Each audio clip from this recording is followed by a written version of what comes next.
Hello everyone, welcome back to our channel English माध्यम के platform पे मैं हूं आपकी एडुकेटर प्रियंका ठाकुर और हम सॉल्व कर रहे हैं editorial based practice exercise. Start करते हैं आज का session with thought of the day, that is tough times don't last but tough people do. यानी कि खराब परिस्थितियां हमेशा नहीं रहती, लेकिन जो उन परिस्थितियों के आगे झुकते नहीं हैं, जो उन परिस्थितियों के साथ का डट के मुकाबला करते हैं, वो ज़रूर टिकते हैं, वो ज़रूर लॉन्ग लास्टिंग होते हैं और दुनिया ज़रूर उनके बारे में बात करती है और सफल होते हैं वो लोग। ठीक है, तो आप लोगों को भी अगर कोई बैक स्टेप मिला है, सेटबैक मिला है, कहीं पे निराशा विफलता हाथ लगी है, तो निराश ना होइए। आप यही समझ लीजिए कि आपकी परीक्षा वक्त भी ले रहा है और ये एग्ज़ाम भी ले रहा है। ठीक है, जितना आप निडर होके, जितना आप और ज़्यादा मजबूत होके इसका परिस्थिति का सामना करेंगे, उतना ही सफल होने के आपके चांसेस बढ़ते जाएंगे। ठीक है, स्टार्ट करते हैं reading comprehension and practice exercise for SSC CGL 2024। The right to be free of climate change affects comes amid conservation dilemma. अब डिलेमा क्या होता है? डिलेमा मतलब दुविधा। कंजर्वेशन क्या होता है? कंजर्वेशन यानी कि संरक्षण। तो ये जो अधिकार है कि हमारे पास अधिकार है, राइट टू फ्री, मतलब कोई भी क्लाइमेट चेंज है उससे हम सुरक्षित रहें, उससे हम उसके दुष्परिणामों से हम सुरक्षित रहें। ये जो अधिकार ही ये इस उधेड़बुल के बीच में आया है, इस डिलेमा के दुविधा के बीच में आया है। जब हम कंजर्वेशन की बातें कर रहे हैं, कंजर्वेशन की चर्चा कर रहे हैं, उस डिलेमा के बीच में आया है। In recognizing the right to be free of the adverse effects of climate change, जब उन्होंने इस चीज़ को मान्यता दी कि भाई हमारे पास अधिकार है कि हम क्लाइमेट चेंज के बुरे प्रभावों से बच सकें, as a distinct fundamental right, और ये कहा गया कि ये हमारा फंडामेंटल अधिकार है। ठीक है, डिस्टिंक्ट मतलब अलग से फंडामेंटल अधिकार है, किसी के अंतर्गत नहीं आ रहा। जैसे कल के आर्टिकल में हमने एक चीज़ पढ़ी थी ना कि भाई क्लीन एनवायरनमेंट जो है आर्टिकल जो राइट टू लाइफ है उसके अंतर्गत में आता है, राइट।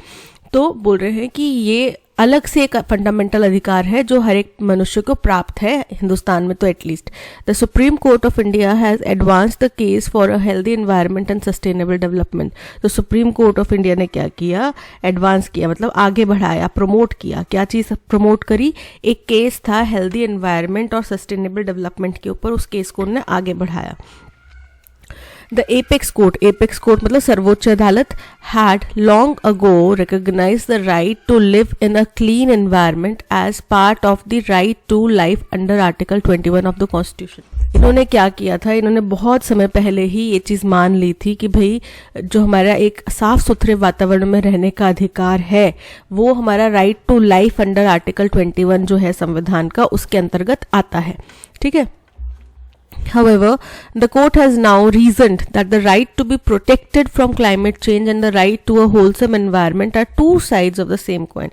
लेकिन अब कोर्ट ने ये तर्क दिया है कि अगर एक क्लाइमेट चेंज से बचकर रहना जो ये अधिकार है और एक साफ सुथरे वातावरण में रहना जो ये अधिकार है, ये एक ही सिक्के के दो पहलू हैं। एक ही पहलू नहीं है, दो अलग अलग पहलू हैं, पर एक ही सिक्के के पहलू हैं। अगर क्लाइमेट चेंज से प्रोटेक्टेड रहेंगे, इसका मतलब साफ सुथरे वातावरण में रहेंगे। साफ सुथरा वातावरण होगा, दैट मीन्स क्लाइमेट चेंज से प्रोटेक्टेड रहेंगे। And given the increasing threat from climate change year after year, और ये मद्देनजर रखते हुए कि हर साल क्लाइमेट चेंज की वजह से होने वाला जो खतरा है वो बढ़ रहा है, the time has come to treat the former as a distinct right. अब फॉर्मर और लैटर क्या होता है? दो टर्म्स होती हैं, फॉर्मर और लैटर। ठीक है, इसका मतलब क्या होता है? इसका मतलब होता है कि भाई जो पहले लिखा गया वो हो गया फॉर्मर, जो पहले लिखा गया। अब एंड यहाँ पे एक कंजंक्शन का काम कर रहा है, यहाँ पे ज्वाइन कर रहा है दो टर्म्स को। तो इसमें पहले टर्म कौन सी लिखी गई? Right to be protected from climate change. और दूसरा टर्म जो लिखी गई एंड के बाद में, कंजंक्शन के आने के बाद में, वो थी the right to a wholesome environment. ठीक है, तो फॉर्मर मतलब जो पहले लिखा गया, पहले वाला कौन सा है? The right to be protected from the climate change. ठीक है, तो इसका जो है बोल रहे हैं कि अब ये बहुत हाई टाइम, क्योंकि थ्रेट बढ़ रहा है, खतरा बढ़ रहा है क्लाइमेट चेंज से होने वाला, तो अब ये बहुत हाई टाइम है कि हम इस अधिकार के ऊपर काम करें, इसको अलग से अधिकार माने ताकि हम इसके ऊपर कार्य कर सकें। ठीक है, वो जो सरकारें हैं वो दोनों को एक ही अधिकार के अंतर्गत कि नहीं जी हम तो साफ वातावरण कर रहे हैं लेकिन क्लाइमेट चेंज से तो आप प्रोटेक्ट नहीं कर रहे अपनी जनता को, तो दोनों चीज़ों को अलग अलग रखा जाए और तभी उसके ऊपर काम हो पाएगा। It has explained how the vagaries of climate change, vagaries क्या होता है, वगैरिस मतलब जो अनिश्चितताएं होती हैं, तो बोल रहे हैं कि इन्होंने एक्सप्लेन करा कि भाई क्लाइमेट चेंज की जो अनिश्चितताएं हैं उनके बहुत बड़े बुरे परिणाम, एडवर्स इम्पैक्ट, बुरे परिणाम लाइफ के ऊपर है थ्रू फैक्टर्स रेंजिंग फ्रॉम, और अलग ये नहीं कि भाई क्लाइमेट चेंज डायरेक्टली इफेक्ट कर रहा है, उसके बहुत सारे पहलू हैं, वो बहुत सारी ऐसी चीज़ों को इफेक्ट कर रहा है जो इनडायरेक्टली लाइफ को इफेक्ट कर रही है। जैसे कि टेम्परेचर बढ़ रहा है, राइजिंग टेम्परेचर, गर्मी बहुत ज़्यादा हो जाएगी, धरती का तापमान बहुत ज़्यादा हो जाएगा, ग्लेशियर पिघलेंगे, वाटर लेवल जो है वो राइज करेगा, तो ये सारी चीज़ें क्या है नुकसानदायक हैं। और फ्रेश ड्रिंकिंग वाटर के जो सोर्सेज हैं वो कम होते जाएंगे। Storms and droughts to food shortages, और जिसमें स्टॉर्म्स भी शामिल हैं, ड्रॉट्स भी शामिल हैं। ड्रॉट्स मतलब सूखा पड़ जाना, स्टॉर्म्स मतलब तूफान। फूड की कमी due to crop failure, crop के विफल हो जाने की वजह से खान पीन की चीज़ों में कमी हो जाना।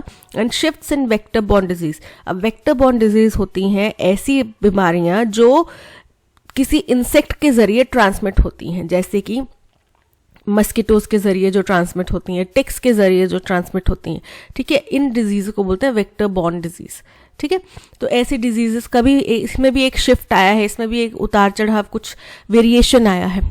If environmental degradation and climate change led to acute shortage of food and water, बोल रहे हैं अगर क्लाइमेट डिग्रेडेशन क्या मतलब होता है, खराब होना किसी चीज़ का, तो बोल रहे हैं जो अगर हमारा एनवायरनमेंट डिग्रेड हो रहा है, खराब हो रहा है और क्लाइमेट जलवायु परिवर्तन हो रहा है, तो इसकी वजह से अगर होता है बहुत ज़्यादा एक्यूट मतलब बहुत भारी मात्रा में शॉर्टेज हो जाती है खाने पीने की, the right to equality will also be violated, तो हमारा जो बराबरी का अधिकार है वो भी और उसका भी उल्लंघन होगा। क्यों? क्योंकि जो गरीब तबका है, अब देखो खाने पीने की शॉर्टेज होगी मतलब चीज़ें महंगी होंगी, अब गरीब तबका तो इतनी महंगी चीज़ें अफोर्ड नहीं कर पाएगा, दैट मीन्स क्या हम उनको छोड़ देंगे मरने के लिए, right? As the poorer underserved communities will not be able to cope with the adversity, क्योंकि जो गरीब तबका है, underserved तबका है, यानी underserved मतलब जिनको नज़रअंदाज किया जाता है, ठीक है, वो इस विपत्ति से कोप नहीं कर पाएंगे, जूझ नहीं पाएंगे, निपट नहीं पाएंगे। The court's emphasis on climate change came in a case that pitted the concern over multiple deaths of the great Indian bustard due to solar power transmission lines against India's international obligation to meet its emission reduction। अब ये जो court क्यों इन चीज़ों के ऊपर court जोर दे रहा है, क्या हुआ है ऐसा कि कोर्ट को ऑल ऑफ अ सडन 2024 में आके ये ध्यान आ गया कि भाई हमारे पास एक क्लाइमेट चेंज का भी मसला है, हमने उसके ऊपर भी बात करनी है, और जो इंडियन राइट्स के हमारे कॉन्स्टिट्यूशन के अंदर में आता है। तो हुआ ये है कि कोर्ट के सामने एक केस आया, ठीक है, जिसका उन्होंने किसके खिलाफ ये केस आया कि बहुत सारे ग्रेट इंडियन बस्टर्ड, ये एक तरीके का पक्षी है जिसकी थोड़ी सारस से थोड़ी छोटी सी टांगे होती है, अक्सर हमने खुले मैदानों में गाय भैंसों के आसपास इनको मंडराते हुए देखा होगा, ठीक है, वाइट कलर के होते हैं। तो इस पक्षी की डेथ हुई है, बहुत ज़्यादा डेथ्स हुई हैं, और कहाँ पे हुई हैं? सोलर पावर ट्रांसमिशन लाइंस की वजह से हुई हैं, जो गुजरात और राजस्थान के इलाकों में, ठीक है। कोर्ट ने इसके ऊपर संज्ञान लिया और क्या बोलते हैं, इसके अगेंस्ट में कुछ बात कही, ठीक है, जो कि किसके विद्रोह में है, जो हमारा इंटरनेशनल ऑब्लिगेशंस है। इंटरनेशनल ऑब्लिगेशंस मतलब हमारे जो इंटरनेशनल कमिटमेंट्स हैं कि भाई हमने अपना एमिशन जो है, कार्बन एमिशन और ग्रीन हाउस गैसेस के एमिशन, उसको रिड्यूस करना है, और अपना जो एनर्जी कैपेसिटी है वो नॉन फॉसिल फ्यूल सोर्सेस के जरिए बढ़ानी है, उसके विद्रोह में चला जाता है, उसके विपरीत चला जाता है। क्योंकि नॉन फॉसिल फ्यूल में सोलर पावर आता है, ठीक है, विंड एनर्जी आता है। अगर सोलर पावर ट्रांसमिशन लाइन से पक्षी मर रहे हैं तो फिर दैट मीन्स अब अगर कोर्ट इसके अगेंस्ट में फैसला ले रही है तो वो उनको बोलेगी कि भाई आप तो या तो ट्रांसमिशन लाइन्स हटाओ या उनको अंडरग्राउंड करो या कैसे भी करके सोल्यूशन निकालो, जो कि बहुत ज़्यादा एक्सपेंसिव होने वाला है। फिर इससे क्या होगा, हमारा जो कमिटमेंट है कि हमने ग्रीन एनर्जी प्रोड्यूस करनी है, उसमें हम और पीछे हो जाएंगे, ठीक है। The context is a conundrum peculiar to some parts of the country. Conundrum मतलब क्या होता है? Conundrum मतलब होता है, तो conundrum मतलब होता है पहेली. तो ये जो है context पूरा कि हाँ क्लाइमेट चेंज है, देश के कुछ हिस्सों के लिए एक पहेली, विचित्र सी, peculiar मतलब विचित्र सी पहेली बनी हुई है. ठीक है. The bench was faced with a plea by the three union ministries. Plea मतलब याचिका. तो अपील की गई 3 यूनियन मिनिस्ट्रीज द्वारा इस कोर्ट को, सुप्रीम कोर्ट को, कौन कौन सी ministries? Environment, power and the new and renewable energy. इन मिनिस्ट्रीज द्वारा सुप्रीम कोर्ट को अप्रोच किया गया. Seeking modification. सीकिंग मतलब चाहना. क्या चाह रहे थे, क्या मांग कर रहे थे कि भाई कोर्ट का जो अप्रैल 2021 का फैसला है, modification of the courts April 2021 order that sought to protect the critically endangered great Indian bustard from being killed in the collisions with power transmission lines. जिसमें कोर्ट का एक फैसला है अप्रैल 2021 का, उसमें कोर्ट ने ये ऑर्डर दिया है, ये वर्डिक्ट दिया है कि भाई क्या किया जाए. बहुत अब ये ग्रेट इंडियन बस्टर्ड है, ये एक एंडेंजर्ड स्पीशीज है. एंडेंजर्ड मतलब खतरे में है, खतरे में मतलब विलुप्त होने की कगार पर है. ठीक है. तो ये एंडेंजर्ड स्पीसी है, इसको बचाया जाए, प्रोटेक्ट किया जाए, ताकि ये पावर ट्रांसमिशन लाइंस चाहे सोलर एनर्जी के हों चाहे दूसरे के हों. तो लेकिन बेसिकली यहाँ पे सोलर एनर्जी की बात की जा रही है, जो कंपनीज है राजस्थान और गुजरात में, तो उनसे ये इनको प्रोटेक्ट किया जाए. अब प्रोटेक्ट कैसे किया जाएगा? या तो आप ट्रांसमिशन लाइंस हटाओगे या फिर उनको अंडरग्राउंड करोगे, कैसे भी करके आपको प्रोटेक्ट करना पड़ेगा. और यही डिमांड ये तीनों मिनिस्ट्रीज कर रही थी सुप्रीम कोर्ट से. ये याद रखना कि ये कहाँ के सोलर एनर्जी पावर प्लांट्स जो लगे हुए हैं, कहाँ पर लगे हैं? गुजरात और राजस्थान में. ठीक है. The earlier order had directed that all low voltage power lines in both priority where the bird is known to live and potential where conservation efforts are going on areas be laid underground.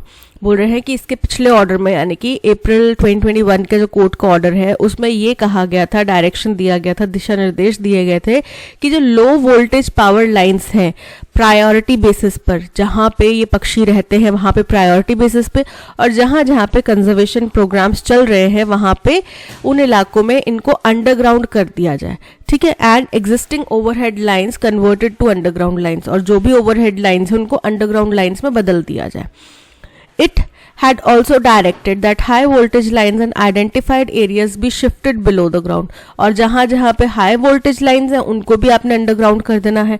The modification was sought. तो ये जो modification है इसकी demand क्यों की गई? As conversion to underground lines was technically not possible. Modification इसलिए मांगा गया कि भाई वो कह रहे हैं कि अंडरग्राउंड लाइंस को में कन्वर्ट करना, ओवरहेड लाइंस को अंडरग्राउंड लाइंस में कन्वर्ट करना पॉसिबल नहीं है टेक्निकली, एंड टू एक्सपेंसिव, बहुत महंगा है. And the renewable energy sector was adversely affected by the order. और जो रिन्यूएबल एनर्जी का सेक्टर है, रिन्यूएबल एनर्जी मतलब जो वापस से अपने आप को रिन्यू कर लेती है, वापस से नहीं हो जाती है, इसका ये जो सेक्टर है ये इस ऑर्डर की वजह से बहुत ज़्यादा प्रभावित हुआ है. Specially because the area had considerable solar and wind energy potential. खास तौर पे इसलिए क्योंकि गुजरात और राजस्थान के इलाके में बहुत भारी संभावना है किस चीज़ की? सोलर एनर्जी और विंड एनर्जी का पोटेंशियल है यहाँ पे. तो यहाँ पे अगर इतना बड़ा पोटेंशियल और सरकार ने, कोर्ट ने ऑर्डर दे दिया कि भाई अंडरग्राउंड करो, जो कि बहुत महंगा पड़ने वाला है, तो क्यों कंपनीज आएंगी वहाँ पे, है ना? जाहिर सी बात है, वो अपना एक्सपेंस क्यों बढ़ाना चाहेंगी. The court has now asked an expert committee to decide on the extent of underground and overhead lines. अब कोर्ट ने एक एक्सपर्ट कमेटी का गठन करने की मांग करी है अंडरग्राउंड और ओवरहेड लाइंस के लिए, and recalled its earlier order, और अपने पिछले ऑर्डर को वापस ले लिया है. It is unfortunate that the goal of reducing the country's carbon footprint and the need to protect a critically endangered species are at odds with each other. बोल रहे ये बड़े ही दुर्भाग्यपूर्ण बात है कि हमारे देश का जो कार्बन फुटप्रिंट को कम करने का एक गोल है, ठीक है, टारगेट है वो, और इतने खतरनाक तरीके से जो एंडेंजर्ड प्रजातियां हैं उनको बचाने का गोल जो है वो आमने सामने आ रहे हैं, वो एक दूसरे के विरोध में खड़े हो गए हैं. The sooner a solution is found the better. तो जितना जल्दी हो सके हमें इसका सोल्यूशन निकालना चाहिए और उतना ही हमारे लिए अच्छा होगा. तो ये था पैसेज. आई होप आपको समझ में आया होगा. बेसिकली सुप्रीम कोर्ट ने अप्रैल 2021 में आदेश दिया था जिसमें सोलर पावर ट्रांसमिशन लाइंस जो है लो वोल्टेज हाई वोल्टेज सबको अंडरग्राउंड करने की बात की गई थी, क्योंकि ग्रेट इंडियन बस्टर्ड नाम का एक पक्षी है जो काफ़ी खतरे के निशान तक पहुंच चुकी प्रजाति है, उसको बचाना चाहते हैं। ठीक है, उनकी क्योंकि डेथ हो रही थी इससे टकराने की वजह से। अब हुआ ये कि 3 मिनिस्ट्रीज जो हैं वो कोर्ट पहुंची और उन्होंने बोला कि भाई ये तो फीजिबल नहीं है, आप इसको अपना आदेश वापस ले लो या इसके ऊपर पुनर्विचार करो। कोर्ट ने बोला कि भाई कमेटी बना लेते हैं, बता देंगे वो हमें कि भाई आप तो अपने मित्रों की बात सुनने के लिए कहेंगे ही, तो हमें आपके ऊपर भरोसा नहीं है, हम कमेटी गठित करते हैं, हमें कमेटी बताएगी कि भाई हो सकता है फीजिबल या नहीं हो सकता। ठीक है, तो उन्होंने कमेटी का बिठाने की बात करी। अब पहले उसकी सारी भूमिका की बताई गई कि भाई क्या क्या यहाँ पे हमारे पास अधिकार हैं जीवन के और इन सब चीज़ों के, तो उसके अंतर्गत हमें क्लाइमेट चेंज से बचाव भी होना चाहिए, हमें साफ़ सुथरा वातावरण भी मिलना चाहिए, ये सारे अधिकार हैं मौलिक, और अगर हम इसी दर से चलते रहे तो हमारा एक और अधिकार जो राइट टू इक्वालिटी है वो भी हनित होता है, तो हमें सोच समझ के चलना चाहिए। अब देखो ये तो जाहिर सी बात है ना कि इंसान की जो लालच है, इंसान की जो फितरत है तरक्की की, इंसान का जो लालच है तरक्की का, उसके वजह से बहुत सारे प्रजातियां जो हैं वो विलुप्त हो चुकी हैं, है ना। तो अब आगे और खतरा, और प्रजातियों को, जानवरों की, पक्षियों की, प्राणियों की प्रजातियों को और खतरा झेलना पड़े, क्या ये जायज़ है केवल एक इंसान के जीने के लिए और सभी लोगों को अपनी, और सभी पशुओं पक्षियों को, प्राणियों को अपनी जानें देनी पड़े, क्या ये वाजिब है, वैलिड है? ठीक है, तो कोर्ट ने ऐसे ही तर्क दिए कि भाई उनको, पक्षियों को हमें बचाना है और उनको बचाने के लिए आप ये करो, इसके ऊपर कमेटी बिठाते हैं और फिर उसके ऊपर जांच करते हैं। अब वो एंड में राइटर बोलते हैं कि बड़ी दुखद बात है कि हमें टारगेट मिला है कार्बन फुटप्रिंट को कम करने का, और कार्बन फुटप्रिंट कम करने के लिए सोलर पावर प्रोजेक्ट्स लगाना ज़रूरी है, लेकिन वो खतरा बन चुके हैं एक ऐसी प्रजाति के लिए जो विलुप्त होने की कगार पर है। ठीक है, तो अगर हम एक को बचाते हैं दूसरा खतरे में आ जाएगा। तो ये था पैसेज। अब चलते हैं what is the tone of the passage. Passage की टोन बड़ी खुश है, जॉयफुल है, जॉयफुल तो नहीं है, क्रिटिकल। उन्होंने क्रिटिसाइज नहीं किया है किसी को भी, उन्होंने बस एक एनालिटिकल बैलेंस्ड ओपिनियन अपना रखा है, पेसिमिस्टिक नेगेटिव भी कुछ नहीं है, balanced. Option C is correct. What is the main theme of the passage? The conflict between renewable energy development and species conservation. जो एक मतभेद है renewable energy development और जो ऐसी प्रजातियां हैं, विलुप्त होने वाली प्रजातियां हैं, उनके कंजर्वेशन का जो बीच में कन्फ्लिक्ट है। The recognition of the right to be free of adverse effects of the climate change. तो टॉपिक जो है वो बेसिकली हमारा जो अधिकार है कि हम क्लाइमेट चेंज से बचे रहें, उसको मान्यता देने का है। ठीक है, so option B is correct. According to the Supreme Court of India, how does climate change adversely impact life? Supreme Court of India के अनुसार क्लाइमेट चेंज हमारे लाइफ को कैसे दुष्प्रभावित करता है, उसके कैसे बुरे परिणाम हमें देखने मिलते हैं। Climate change primarily affects the wealthier section. अमीर तबके को तो अंत तक जाके कुछ फर्क नहीं पड़ेगा। टाटा बिरला अंबानी के पास करोड़ों करोड़ रुपए हैं, अगर लाखों में भी अनाज बिकने लग जाए वो तब भी खरीद सकेंगे। अब प्रभाव किसको पड़ेगा? गरीब जनता को, मिडिल क्लास फैमिलीज को, पुअर फैमिलीज को, अंडर प्रिविलेज्ड फैमिलीज को। ठीक है, the adverse effects of climate change are limited to rising temperatures and storms with little impact और अदर एस्पेक्ट्स। ये गलत है, केवल टेम्परेचर बढ़ेगा और आंधियां आएंगी, केवल इतना ही है? नहीं, ये बहुत बड़ा खतरा है जिससे हर एक चीज इफेक्ट होगी, जो भी इंसान को जरूरी है ना, वो हर चीज इफेक्ट होने वाली है। Climate change leads to a range of problems such as rising temperatures, storms, droughts, food shortages due to crop failure and shift in vector-borne disease. बिल्कुल करेक्ट है, ये सभी फैक्टर्स जो हैं प्रभावित होंगे और इन सभी की वजह से परेशानी केवल और केवल इंसानों को होने वाली है। ठीक है, क्योंकि जानवरों को तो हम वैसे ही खत्म कर चुके होंगे, तो बचा कौन? इंसान, वही मरेगा तड़प तड़प के। So option C is correct. What is the relationship between environmental degradation, climate change and the right to equality according to Supreme Court of India? Supreme Court of India के अनुसार environmental degradation, climate change और right to equality, इनके बीच में क्या रिश्ता है, क्या relationship है? तो एनवायरमेंट अगर डिग्रेडेशन होगा तो क्लाइमेट चेंज होगा, क्लाइमेट चेंज होगा तो चीज़ें प्रभावित होंगी, जिससे फूड शॉर्टेजेस होंगे, और फूड शॉर्टेजेस होंगे तो राइट टू इक्वालिटी का भी हनन होगा। Right? Environmental degradation and climate change lead to an acute shortage of food and water, correct है, which violates the right to equality as poorer underserved communities can not cope with the adversity. बिल्कुल correct है, क्योंकि गरीब तबका afford नहीं कर पाएगा भाई, जाहिर सी बात है, इतनी गर्मी हो जाएगी, हम लोग तो अपने घरों में एसी वगैरह लगा लेते हैं, गरीब तबका कहाँ से एसी वगैरह अफोर्ड करेगा, फिर उतने इतने बिल कहाँ से देगा, राइट। तो ये जो है बहुत बुरे परिणाम लाने वाला है, और ये लाएगा सबसे ज़्यादा गरीब तबके के लिए, मिडिल क्लास फैमिलीज के लिए, ठीक है। Which of the following statements best captures the essence of the courts April 2021 order regarding the protection of the great Indian bustard in Rajasthan and Gujarat. बोल रहे हैं कि जो अप्रैल 2021 को कोर्ट का फैसला आया राजस्थान और गुजरात में लगे सोलर पावर प्लांट्स के लेकर, जिसकी वजह से ग्रेट इंडियन बस्टर्ड नाम की एक प्रजाति, पक्षियों की प्रजाति प्रभावित हो रही थी, उसके बारे में निम्नलिखित में से कौन सी स्टेटमेंट जो है करेक्ट है। The court's order mandated the conversion of all power transmission lines regardless of voltage to underground lines in areas where Great Indian Bustard is known to reside or where conservation efforts are going। तो ऐसा नहीं है कि कोई भी power transmission line हो उन सभी को करना है। पहले उन्होंने बोला कि जहाँ जहाँ पे लो वोल्टेज लाइन है उनको करो, उसके बाद में उन्होंने बोला कि हाई वोल्टेज लाइन को भी कर दो। जैसे कि पहले उन्होंने बोला कि जहाँ पे तो प्रायोरिटी बेसिस पे करो, जहाँ पे वो लोग रहते हैं, प्राणी वो रहते हैं, वहाँ पे प्रायोरिटी बेसिस पे करो, और जहाँ पे वो उनके लिए कंजर्वेशन प्रोग्राम चलाए जा रहे हैं वहाँ पे कितना संभावना है, उस संभावना के बेसिस पे हाई वोल्टेज लाइंस को भी अंडरग्राउंड कर दो, ठीक है।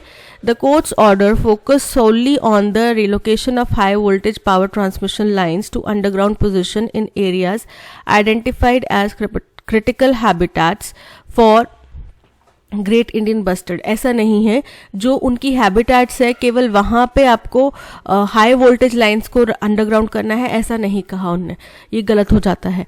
The courts order was limited to conversion of existing overhead power lines to underground lines in areas where solar and wind energy potential was deemed considerable. केवल जहाँ पे संभावना है विंड एनर्जी और सोलर एनर्जी प्लांट्स लगाने की, वहीं पे आपको करना है, और वो भी नई लगने वाली को नहीं करना, जो एग्जिस्टिंग लगी हुई हैं उनको करना है, तो ये भी गलत है। The courts order required the conversion of low voltage power lines to underground lines in priority and potential areas and shifting of high voltage lines underground in identified areas to protect the great Indian bustards. बिल्कुल correct है, option D is correct. Which of the following statements uses the idiom correctly? Kangaroo court। Kangaroo court का पहले तो आपको मतलब पता होना चाहिए, तभी आप बता सकते हो ना कि हाँ इसका सही इस्तेमाल किया गया है। तो kangaroo court एक idiom है जिसका मतलब होता है सजा देने वाली गैर कानूनी अदालतें, ठीक है। तो अब क्या होता है, जैसे कि हिंदुस्तान में खाप पंचायत सिस्टम्स और पहले पंचायत सिस्टम्स चलते थे जिनके पास कोई कानून नहीं होते थे, वो सजा याचना दे देते थे। अब क्या हमारी पंचायतें सजा याचना दे सकती हैं?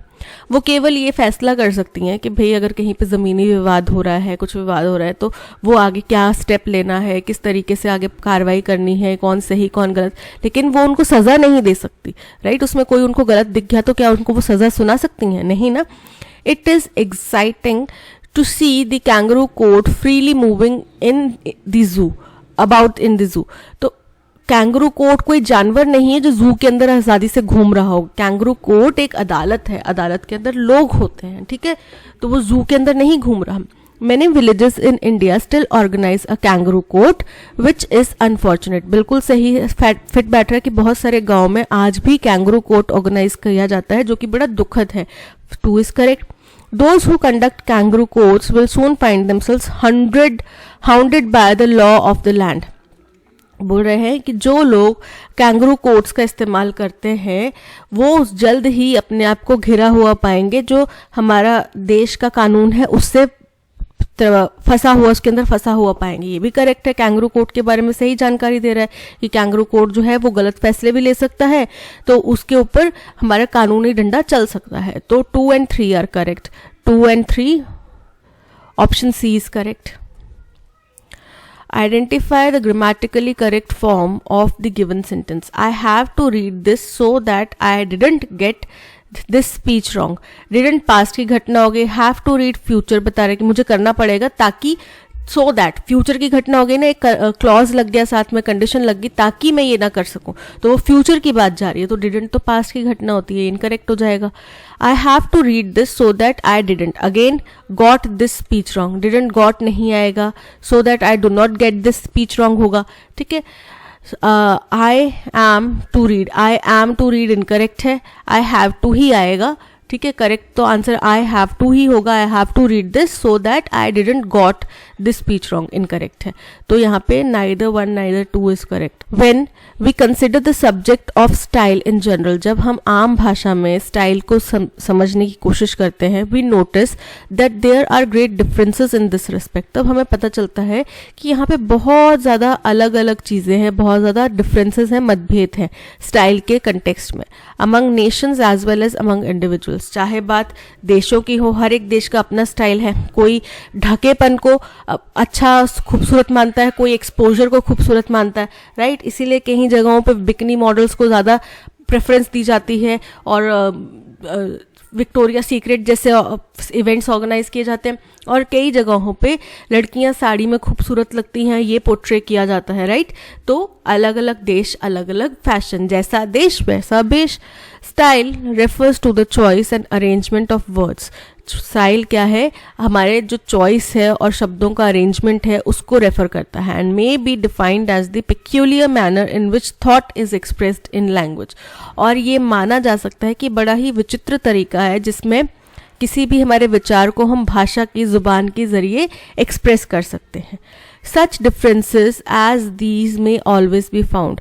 तो ऐसे जो डिफरेंसेस हैं वो हमेशा देखे जा सकते हैं. अब डिफरेंसेस कैसे, कि स्टाइल में डिफरेंस है, यहाँ पे बात करेंगे ना डिफरेंसेस, देशों के बीच में, लोगों के बीच में डिफरेंसेस है, वो बोला गया. तो ऐसे डिफरेंसेस जो है वो हमेशा देखे जाएंगे या देखे जा सकते हैं. Dash in oriental literature great license is allowed to the imagination. In European it is held under stricter control. बोल रहे हैं कि ओरिएंटल लिटरेचर की अगर हम बात करें तो वहाँ पे तो आपकी इमेजिनेशन को कोई ये नहीं दे रखा कि आपको इतना तक ही सीमित रहना, वहाँ पे तो आपकी इमेजिनेशन खुली है, ग्रेट लाइसेंस दिया है, मतलब खुले हैं आपकी imagination.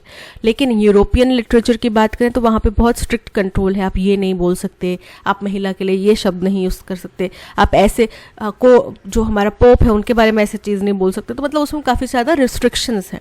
In Europe itself, there are strongly marked varieties of national taste. Europe में भी अपने आप में बहुत सारी ऐसे वेरिएशंस हैं नेशन के टेस्ट की वजह से. जैसे पेरिस फैशन हब माना जाता है, ठीक है, तो वहाँ पे लोगों के विचार अलग हो सकते हैं.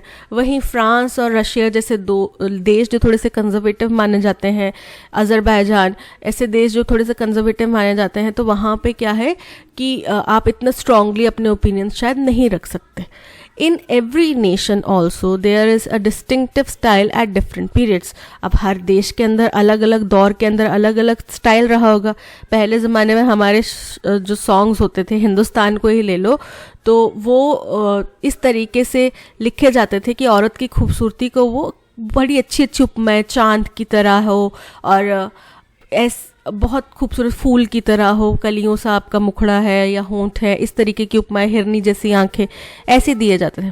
और वहीं अगर आज के दौर में दे जाए तो क्या उपमाएं दी जाती हैं कि पहली बात तो लड़की को तू करके बोला जाता है कि तू बॉटल की तरह लगती है, तू झंडू बाम की तरह लगती है, ये सारी उपमाएं दी जाती है. तो एक ही देश के अंदर भी अलग अलग दौर में अलग अलग स्टाइल देखने को मिलते हैं. Besides this, we have to consider the personal peculiarities of the individual author.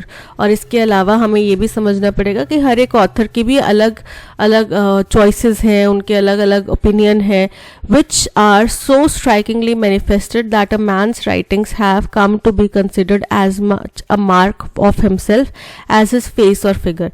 और ये इतना स्ट्रॉन्ग होता है किसी भी राइटर का जो उसने लिखा है, वो उसकी पर्सनालिटी के बारे में इतना स्ट्रांगली बताता है कि भाई कोई राइटर जो भी लिख रहा है वो उसके, आप कितने राइटर्स को आप बाय फेस जानते हैं, लेकिन आपने जिन लोगों की भी कहानियाँ किताबें पढ़ी हैं, आपको उनकी राइटिंग से लगता है, समझ में आता है कि ये राइटर या तो बहुत डिटेल ओरिएंटेड है या थोड़ा सा खड़ूस है या बहुत रोमांटिक है. वो चीज़ें आपको समझ में आती हैं उनकी राइटिंग पढ़ के, ठीक है. तो ये हो गया। अब यहाँ पे देखो, हमें ये जो स्टेटमेंट है, ये जो सेंटेंस है, ये फिट करना है इन गिवन ब्लैंक्स में से कहीं पे भी।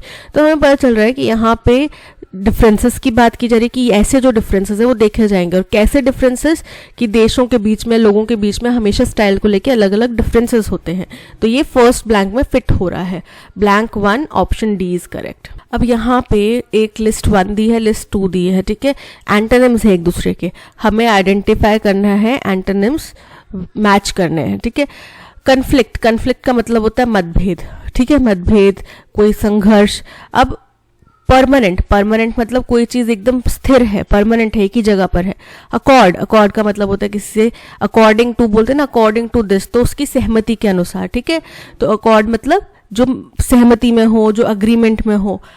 अब ट्रांजिएंट, ट्रांजिएंट का मतलब होता है कि कोई चीज जो चल रही है, जो चलायमान है, जो एक जगह से दूसरी जगह जा रही है, ठीक है। और वहीं या फिर थोड़े छोटे समय के लिए है। परमानेंट का मतलब होता है जो एक जगह पे स्थिर है, जो लंबे समय के लिए है, ठीक है, वो हो गया परमानेंट। तो यानी कि 1 के साथ में हमारा मैच हो रहा है बी, यहाँ पे 1 के साथ में बी, ए, ऑप्शन ए और ऑप्शन बी में आ रहा है, तो सी और डी तो एलिमिनेट कर दो। उसके बाद में 2 के साथ में हमारा मैच हो रहा है ए, 2 के साथ में ए यहाँ पे मैच हो रहा है, यहाँ पे 2 के साथ में सी, तो बी भी एलिमिनेट हो गया, ऑप्शन ए इज करेक्ट। यानी कि थर्ड बन गया। लैमेंट का मतलब ऑपोजिट क्या हो गया, अपलॉज। लैमेंट का मतलब क्या होता है, दुख जाहिर करना, विलाप करना, रिग्रेट करना, और अपलॉज मतलब तालियां बजाना, ठीक है, खुशी जाहिर करना। So option A is correct. The company received a subpoena for the next stage of the investigation. अब सबपोएना का मतलब क्या होता है, सबपोएना का मतलब होता है गवर्नमेंट द्वारा इशूड लेटर, या गवर्नमेंट द्वारा इशूड, बेसिकली कोर्ट द्वारा इशूड एक ऑर्डर होता है जिसमें उनको बोला जाता है कि आप अपने डॉक्यूमेंट्स जो है वो पेश कीजिए, प्रेजेंट कीजिए, जब भी नेक्स्ट कार्रवाई हो या कभी भी जो भी आपके डॉक्यूमेंट्स हैं आपके पास में, आप वो दिखाइए। तो कंपनी को एक सबपोएना मिला अपने नेक्स्ट स्टेज ऑफ इन्वेस्टिगेशन के लिए, यानी कि उनको कहा गया कि भाई आप अपने डॉक्यूमेंट्स दिखाइए, तभी आगे की जांच हो पाएगी। The penal code needs to be amended to protect innocent victims from further humiliation। तो बोल रहे हैं कि हमें पेनल कोड को चेंज करने की ज़रूरत है अगर हमें इनोसेंट, यानी कि जो मुजरिम इनोसेंट होते हैं उनको अगर हमें और ज़्यादा ह्यूमिलिएशन से बचाना है तो हमें पेनल कोड में कुछ परिवर्तन करने की ज़रूरत है। तो इसमें सबपोएना का तो कोई जिक्र आया नहीं कि उनको सबपोएना यानी कि उनको अपने डॉक्यूमेंट्स प्रेजेंट करने के लिए बोला गया है। The relevant documents were also ordered to be produced a week in advance। तो ये बिल्कुल करेक्ट है। डॉक्यूमेंट दिखाने के लिए बोला ना, यानी कि इनको सबपोएना इशू हुआ है कि उनको ऑर्डर किया गया है कि आप अपने इससे जुड़े हुए दस्तावेज दिखाइए। अगले हफ्ते में, एक हफ्ता पहले, अगली हियरिंग से एक हफ्ता पहले ही अपने डॉक्यूमेंट्स दिखाइए। It won't be wise for company to ignore it as it may draw judicial wrath.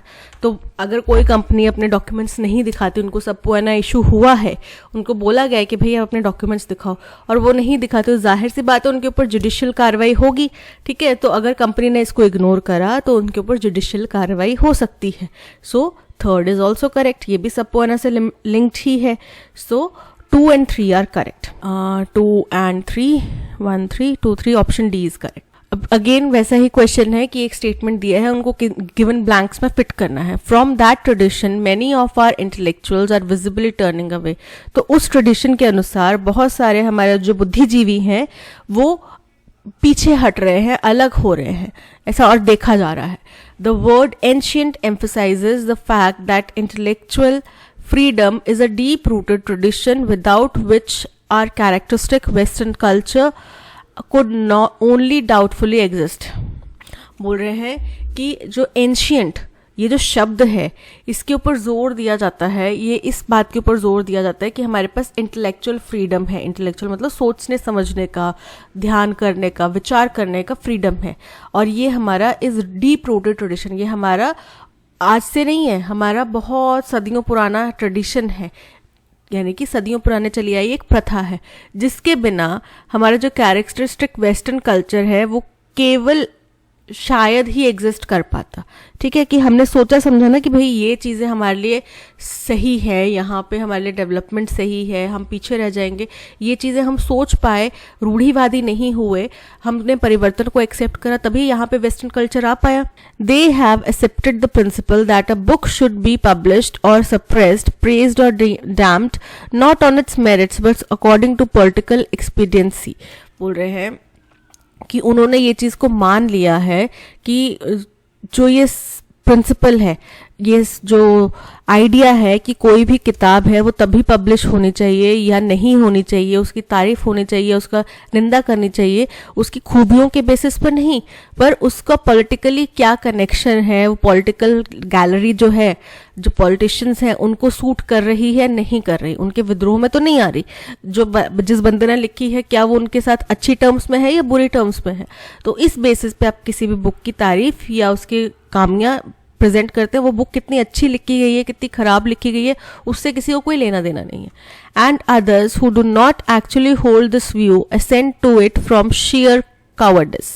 बोल रहे हैं, और जो लोग ऐसा विचार नहीं रखते हैं, ऐसी धारणा नहीं रखते हैं, वो भी पीछे हट जाते हैं क्योंकि वो डरे हुए होते हैं, वो इतने गट्स नहीं दिखा पाते। But at least let us have no more nonsense about defending liberty against fascism।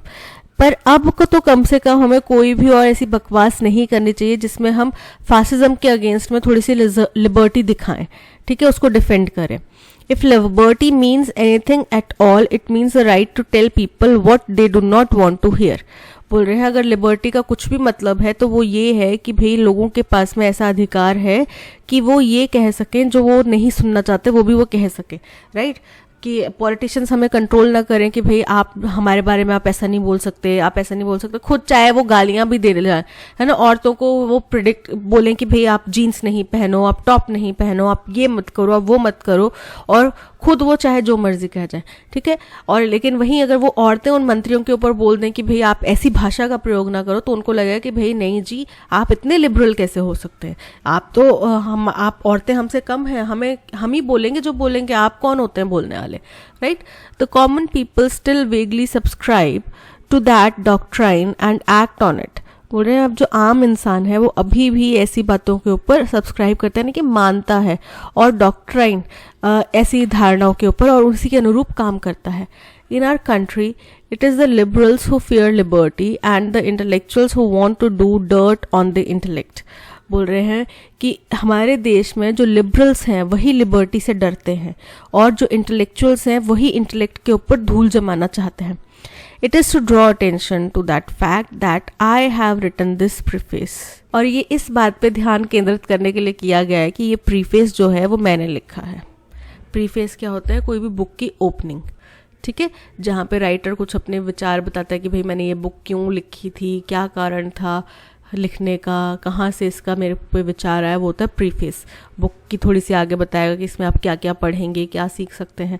तो अब देखो, फ्रॉम दैट ट्रेडिशन, वो ट्रेडिशन का जिक्र कहाँ गया?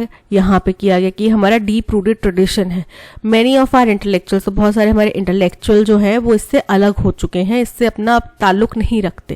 तो यानी कि ये ब्लैंक फर्स्ट में आएगा क्योंकि ये फर्स्ट स्टेटमेंट को लिंक कर रहा है। So blank 1 option B is correct.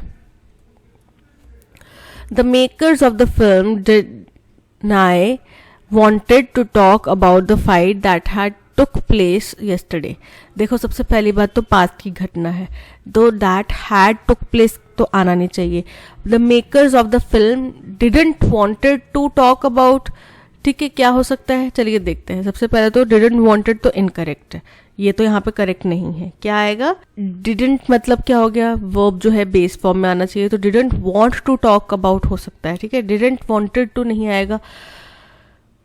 about the fight that had took place yesterday, अब had took place ये भी करेक्ट नहीं है। had taken place पास्ट की घटना है, पास्ट पार्टिसिपल फॉर्म में आएगा, टेक का क्या हो जाएगा? taken। that had taken place yesterday।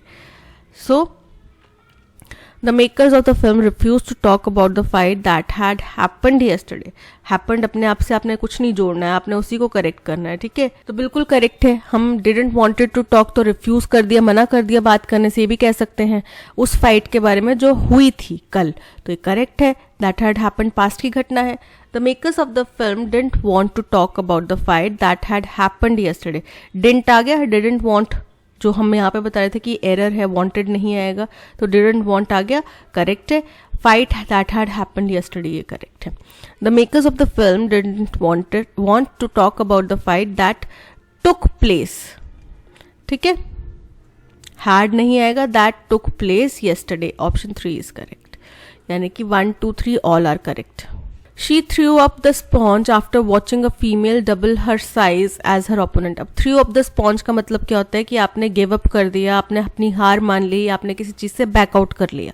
ठीक है, यानी कि आपने इनडायरेक्टली गिव अप कर लिया. तो बोल रहे हैं कि उसने अपने से दुगने साइज की ओपोनेंट को देखा, फीमेल को देखा, और फिर उसने कंपटीशन से बैकआउट कर लिया, कंपटीशन छोड़ दिया बीच में, अपनी हार स्वीकार कर ली. ठीक है, तो कुछ भी हो सकता है. She forgot all her weaknesses and gave a good fight, कि उसने अपनी सारी वीकनेसेस को पीछे रख के अच्छी तरह से लड़ाई करी उसके साथ में. तो ये गलत है, उसने तो गिव अप कर दिया ना. शी एक्सेप्टेड हर डिफीट, उसने अपनी हार मान ली. शी अबैंडन्ड द कॉम्पिटिशन, उसने कॉम्पिटिशन छोड़ दिया. बिल्कुल करेक्ट है. 2 and 3 are correct. 2 and 3 option B is correct. Again synonyms बताने, एक लिस्ट में दोनों लिस्ट बनी हुई है वर्ड्स की, इनमें सिनोनिम्स को हमें मैच करना है. करप्ट, करप्ट का मतलब क्या होता है? कोई ऐसा व्यक्ति जो सही ना हो, जो मतलब बहुत ही ज्यादा डिसऑनेस्ट हो, फ्रॉड हो. अब direct, profuse, deprived.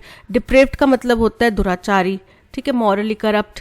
Candid, candid मतलब जो रैंडमली आपने बहुत ही ऑनेस्ट ट्रूथफुल चीजें करी हैं. अब ये हो गया कैंडेड. तो डायरेक्ट मतलब स्ट्रेट फॉरवर्ड. तो ये क्या हो गया? सिनोनिम हो गया इसका. कोपियस, कोपियस का मतलब होता है कि बहुत भारी मात्रा में, अच्छी खासी क्वांटिटी में. प्रोफ्यूज का मतलब भी होता है प्रचुर मात्रा में. तो यानी कि करप्ट से मैच खा रहा है क्या? करप्ट से मैच खा रहा है डिप्रेव्ड. सो 1 में सी, 1 में सी, केवल एक में ही है option A. So option A is correct. B भी इनकरेक्ट, ये भी इनकरेक्ट है. I will only share this information if you keep it under your hat. Keep it under your hat मतलब आप आगे किससे बोलोगे नहीं, आप किसी को बताओगे नहीं, आप इसको सीक्रेट रखोगे. ठीक है, तो बोल रहे हैं कि मैं तुमसे ये इन्फॉर्मेशन तभी शेयर करूंगा जब तुम्हें इसको अपने तक सीमित रखोगे. If you will not discuss this information publicly, correct है, आप अपने तक सीमित रखोगे, यानी कि पब्लिकली आप किससे चर्चा नहीं करोगे. If you will not use it for your own benefit, incorrect है कि तुम अपने फायदे के लिए इस्तेमाल नहीं करोगे. तो वो यहाँ पे अंडर योर हैट का मतलब नहीं आ सकता. अंडर योर हैट का मतलब होता है अपने तक सीमित रखना. If you buy me a hat, कि अगर तुम मुझे एक हैट खरीद के दोगे तभी मैं तुम्हें ये इन्फॉर्मेशन बताऊंगा, ये भी इनकरेक्ट है. अंडर योर हैट का अगेन मतलब होता है कि आप इन्फॉर्मेशन को अपने तक सीमित रखेंगे, कहीं और डिस्कस नहीं करेंगे. So only conclusion 1 is correct. Option A is correct. Blank 1 में सबसे बेस्ट कौन सा इनमें से ऑप्शन फिट करता है वो हमें बताना है. Over the past decade the sunflower sea star, ये अगेन एक समुद्री जानवर है, समुद्री एनिमल है, स्टार फॉर्म में लगता है, पर स्टार की जैसे 5 स्टार फिश होती है उसकी 5 लेग्स होती हैं, राइट, इस तरीके से इसकी बहुत सारी लेग्स होती हैं. Has gone from a predator of the Pacific Ocean to nearing extinction. बोल रहे हैं पिछले 1 दशक के अंदर में सनफ्लावर सी स्टार जो है, जो कि पैसिफिक ओशन में पाया जाता है और उसका प्रीडेटर है. प्रीडेटर मतलब जो दूसरे जानवरों को मार के खाता है. ठीक है, वो होता है प्रीडेटर. लेकिन अब वो नियरली एक्सटिंक्शन की कगार पे पहुंच चुका है.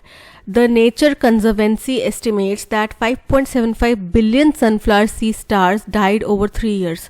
5.75 बिलियन, कितना बड़ा आंकड़ा है, वो भी 3 साल के अंदर अंदर इतने ज़्यादा सनफ्लावर सी स्टार्स की मौत हो चुकी है. 94% ग्लोबल डैश. अब ग्लोबल इंक्रीज है, डिक्लाइन है, फॉल आउट है या स्पर्ट है, क्या होगा यहाँ पे? ठीक है, हमें ब्लैंक 1 का ही बताना है. The cause scientist say is largely climate change and warming waters dash by the sea star wasting system.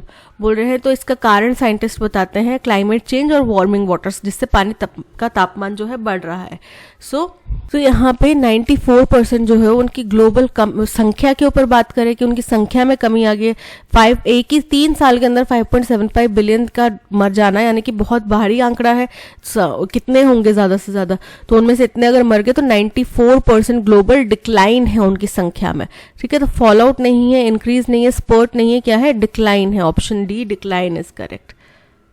Increase का मतलब होता है बढ़ोतरी, ठीक है। फॉल आउट का मतलब होता है परिणाम, नतीजा। स्पर्ट का मतलब होता है अचानक से किस चीज़ का बढ़ जाना। तो यहाँ पे 94% ग्लोबल डिक्लाइन आया है, दुनिया भर में कमी आई है। So option D is correct. अब यहाँ पे स्टेटमेंट्स गिवन है 1 2 3 4 5 के फॉर्म में। इनको पैराजंबल में यानी कि रीअरेंज करना है। Many might even question whether it is at all required.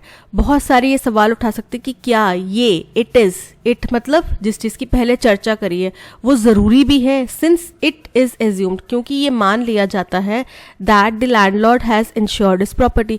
ये मान लिया जाता है कि लैंडलॉर्ड ने अपनी प्रॉपर्टी को इंश्योरेंस किया हुआ है।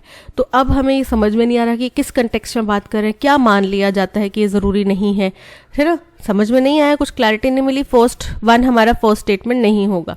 यहाँ पे 1 हमारा फर्स्ट स्टेटमेंट गिवन है, इनकरेक्ट है। हाउएवर हमेशा या तो एंड में आता है या फिर कोई स्टेटमेंट कुछ गिवन है उसका आप उसको बता रहे हैं कि हालांकि, यानी कि कॉन्ट्राडिक्ट कर रहे हैं, कुछ बताने की कोशिश कर रहे हैं, कंक्लूजन देने की कोशिश कर रहे हैं। तो हाउएवर भी हमारा फर्स्ट स्टेटमेंट नहीं होगा, यानी कि ऑप्शन ए हमारा एलिमिनेट हो जाता है। However this does not necessarily imply that the tenants belonging if damaged or stolen from within the property will also be covered। हालांकि इसका मतलब ये नहीं है कि टेनेंट कौन होते हैं, टेनेंट होते हैं जो किराएदार, उनकी अगर बिलोंगिंग्स डैमेज हो जाए या चोरी हो जाए प्रॉपर्टी के अंदर, उस प्रॉपर्टी के अंदर लैंडलॉर्ड की जिसका इंश्योरेंस हो रखा है, तो वो भी इसके अंदर कवर होगा, ठीक है। तो मुझे समझ में आ रहा है कि ये 1 स्टेटमेंट के साथ में लिंक, सेकेंड स्टेटमेंट हो रहा है 1 पहले 2 बाद में, क्योंकि वो बोला कि ये मान लिया जाता है कि उनकी प्रॉपर्टी इंश्योर्ड है लैंडलॉर्ड की, लेकिन ये जरूरी नहीं है कि उसके अंदर टेनेंट की प्रॉपर्टी भी इंश्योर्ड हो, ठीक है। Renters insurance is an insurance cover not many are aware of. Renters insurance भी एक इंश्योरेंस कवर है जिसके बारे में ज़्यादातर लोग जानते नहीं हैं। तो मुझे समझ में आ गया कि ये मेरा फर्स्ट स्टेटमेंट हो सकता है, क्योंकि यहाँ पे रेंटर्स इंश्योरेंस का इंट्रोडक्शन किया गया है और उसी के ऊपर हम चर्चा, उसके पॉइंट्स, क्यों ज़रूरी है, क्यों करवाना चाहिए, ये सारी बातें डिस्कस करने वाले हैं। इन सच अ टाइम ऑफ क्राइसिस, ऐसे परेशानी के क्राइसिस के समय में, तो ऐसे कैसे, क्लैरिटी नहीं है, यानी कि 4 भी हमारा फर्स्ट स्टेटमेंट नहीं होगा, ठीक है। ये पॉलिसी काम में आती है, ऐसे क्राइसिस के समय में ये पॉलिसी काम में आती है, यानी कि हमारा बच गया केवल ऑप्शन 3 सी बच गया। 3 हमारा फर्स्ट स्टेटमेंट है। Renters insurance can also offer coverage if someone gets injured in your rental home by taking care of their medical bills, and can also protect you if the third party files a lawsuit against you for the injury। बोल रहे हैं कि रेंटर insurance जो है वो इस चीज़ को भी कवर करता है कि मान लो आपके रेंटल घर के अंदर में किसी को चोट लग गई, ठीक है, और उसके मेडिकल बिल्स भी कवर कर लिए जाएंगे, और तब भी काम आएगा जब मान लो कि जिस बंदे को चोट लगी उसकी फैमिली ने आपके ऊपर केस कर दिया कि भाई आपने मेरे बच्चे को लगा दिया ऐसे वैसे, तो उस टाइम पे भी आपको हेल्प करते हैं। तो ये रेंटल इंश्योरेंस का फ़ायदा हो गया। पहली बात तो रेंटल इंश्योरेंस का यहाँ पे जिक्र किया गया। फिर बोला कि कई लोग बोलते हैं कि इसकी ज़रूरत भी क्या है, क्योंकि लैंडलॉर्ड की प्रॉपर्टी तो ऑलरेडी इंश्योर्ड होती है, लेकिन ये ज़रूरी नहीं है कि लैंडलॉर्ड की प्रॉपर्टी इंश्योर्ड हो तो जो किराएदार हैं वो उनकी प्रॉपर्टी भी इंश्योर्ड हो, ठीक है। तो ऐसे मामले में रेंटल इंश्योरेंस काम में आता है और ये और भी कई चीज़ों के लिए आपकी सहायता करता है। तो 3 2 3 4 5 अरेंजमेंट मिल गया 3 1 2 4 5 3 1 2 4 5 ऑप्शन सी इज करेक्ट।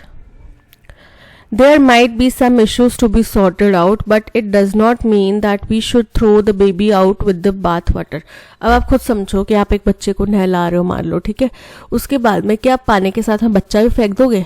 तो इसका मतलब क्या हुआ, पानी आपके लिए इंपॉर्टेंट नहीं है लेकिन बच्चा इंपॉर्टेंट है, यानी कि कुछ चीज़ अगर ख़राब हो गई तो आप उस खराब के साथ में कोई अच्छी चीज़ भी थोड़ी फेंक दोगे।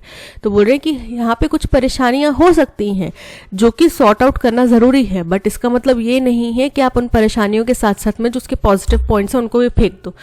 Conclusion, for the fake for the sake of opposition, we should not reject a proposal outright because of our concerns over few specifics. बोल रहे हैं कि केवल opposition करने के लिए, केवल ये कहने के लिए कि भाई मुझे इस व्यक्ति का oppose करना है, चाहिए कोई मेरे भले की बात ही क्यों ना बोल रहा हो, चाहिए कुछ अच्छा क्यों ना बोल रहा हो, पर मुझे इसका oppose करना चाहिए. तो हमें अगर किसी भी proposal में कुछ कमियां लग रही हैं तो हमें उसको immediately reject नहीं करना चाहिए, क्योंकि हो सकता है कि वो अच्छा हो. ठीक है. The bath water should be clean, otherwise the baby will be sick. कि पानी, नहाने का पानी जो है वो सही होना चाहिए, अदरवाइज जो बच्चा है वो बीमार पड़ जाएगा. इसका बच्चे से कोई लेना देना नहीं है. When a theory or an approach goes out of favor, we shift our loyalty completely toward the more fashionable one, ignoring even the good aspects of the former.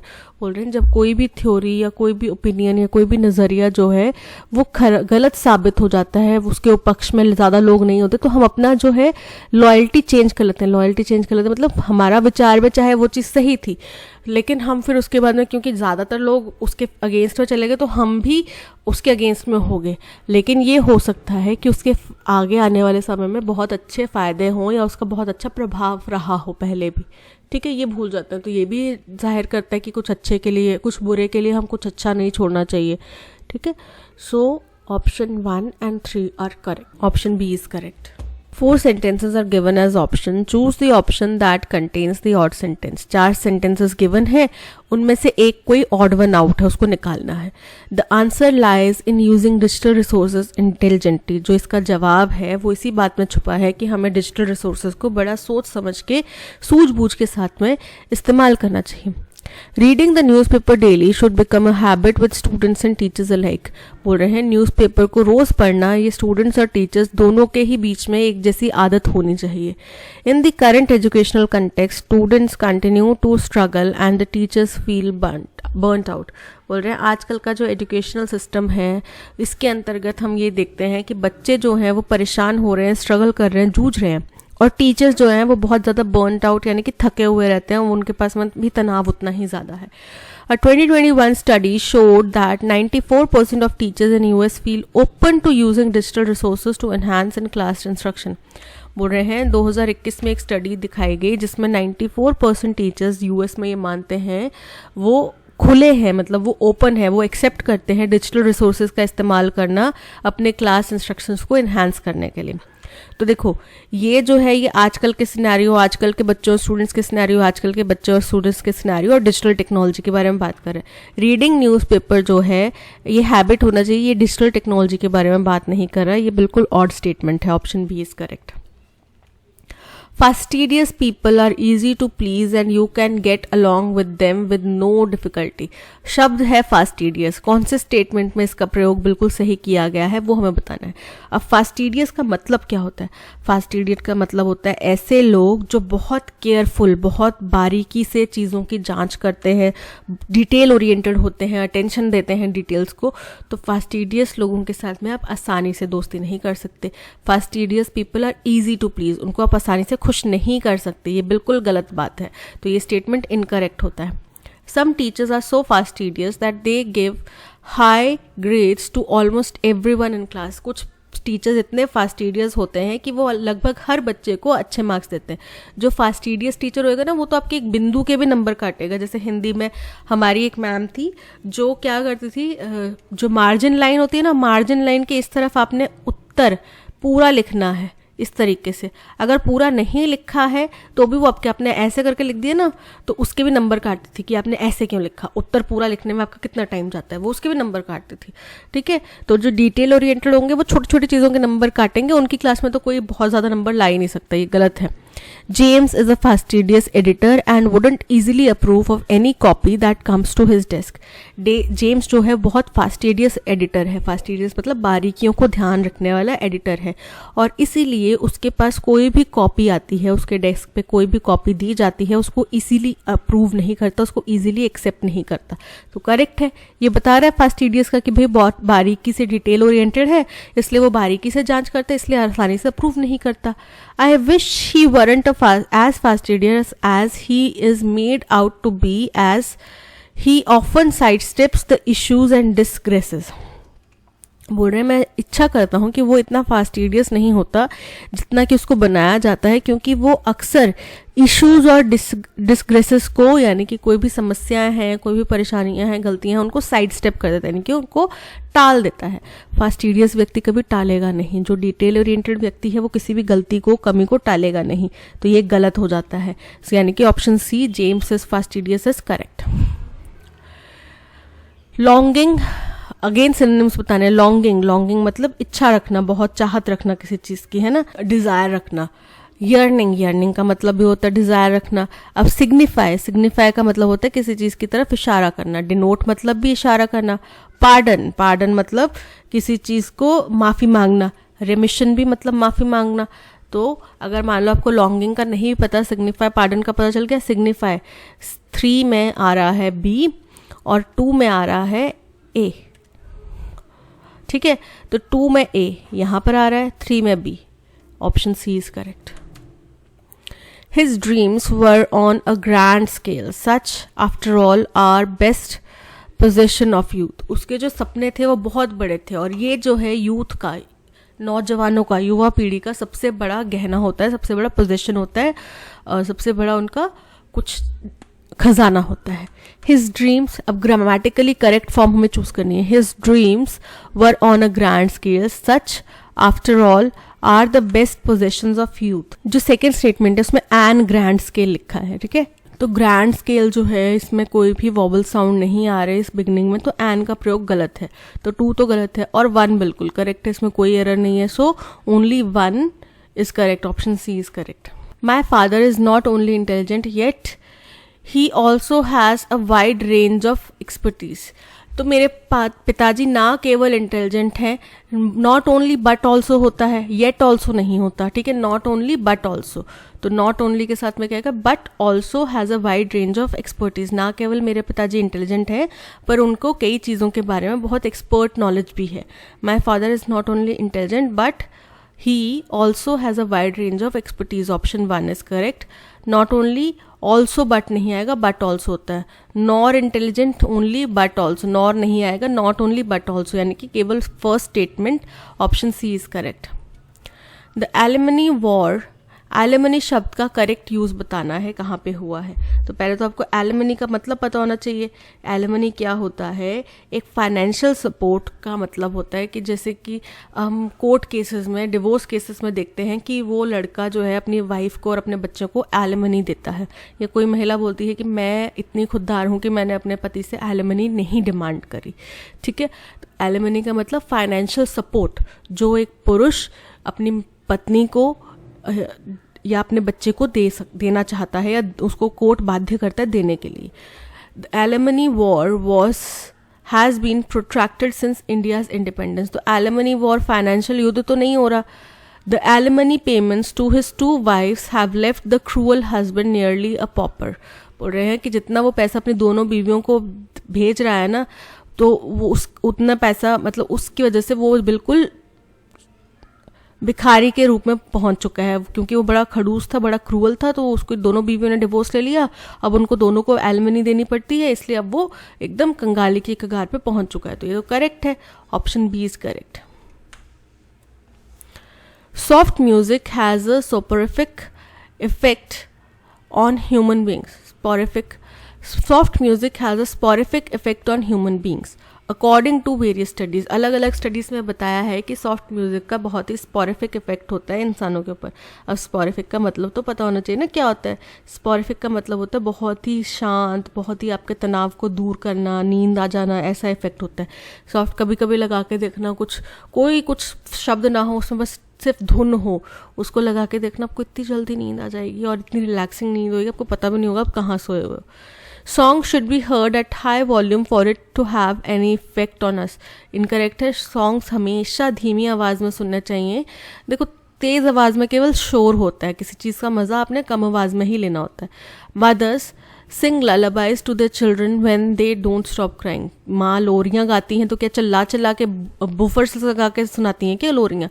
माएँ लोरियाँ, lullabies मतलब लोरियाँ गाती हैं अपने बच्चों को सुनाने के लिए जब वो रोना नहीं छोड़ते तब, classical music is often use to calm the nerves of agitated minds.